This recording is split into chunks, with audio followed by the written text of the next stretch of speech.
গভৰ্ণমেণ্টৰ ৩-৪টা আঁচনি প্ৰত্যেক ঘৰত আছে সেন্সাস কৰিছে একেবাৰে কৈছে বিজেপি গভৰ্ণমেণ্টৰ প্ৰত্যেক ঘৰ মানুহত ৩-৪টা আঁচনি আছে এইটো সঁচা নে মিছা কওক সঁচা নে মিছা কওক এইটো সঁচা ভোটবিলাকক কংগ্ৰেছক দিব আঁচনি আমি দিছো এইটো সঁচা আৰু ভোটবিলাক হাতত দি দিব হ'ব নিদিব হাতত নিদিব অনুৰোধ কৰিছো হাতত নিদিব এইবিলাক দিন গ'ল আপোনালোকক আৰু সহায় কৰিম আৰু কাম কৰিম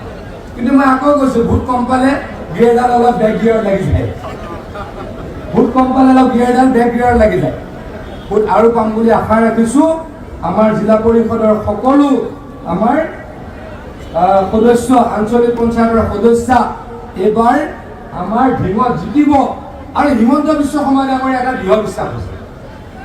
দৃঢ় বিশ্বাসটো মই আপোনালোকক কওঁ জিতু গোস্বামী ডাঙৰীয়াক কৈছে